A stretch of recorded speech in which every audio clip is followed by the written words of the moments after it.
what's the fan crowd like for Pollyanna McIntosh? Oh, they're super sweet. It was funny. Just setting up for the interview here in the room, we came in and there was a lovely couple, probably in their late 50s or early 60s, and they were fans of The Walking Dead. The show's just so popular, and it's such a wonderful thing to be part of. People get very excited, and they're generous. They're good-hearted. It's very sweet.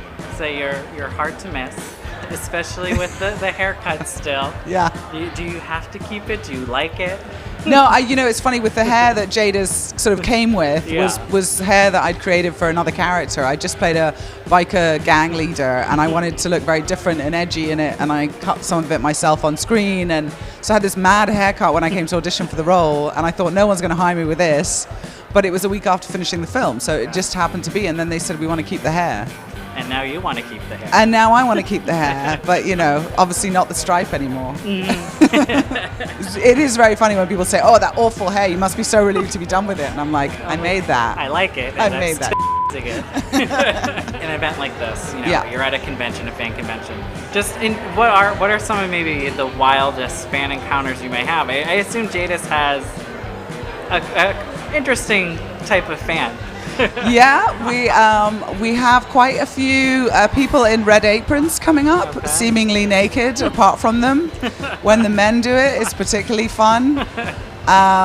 They find all sorts of sort of different fleshy-looking outfits for the backside, which is always a joy.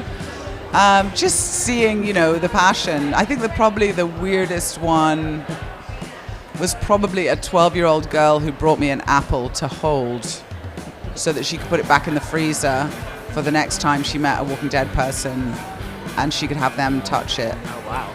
That was quite random. Plus, she looked a bit like Snow White.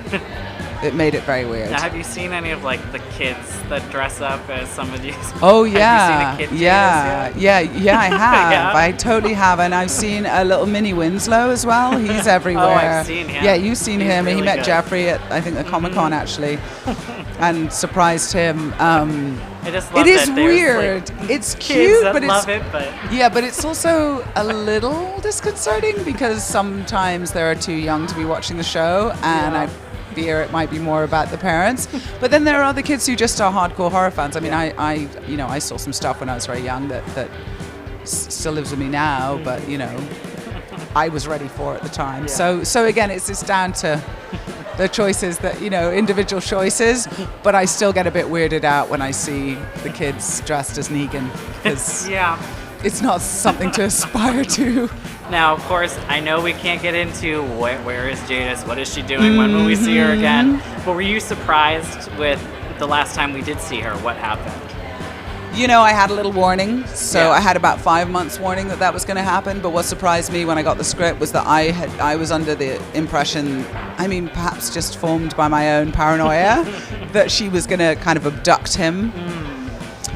And I thought, part of me was gleeful about the backlash, to be honest, because I thought, well, this is an experience I wouldn't have had ever before.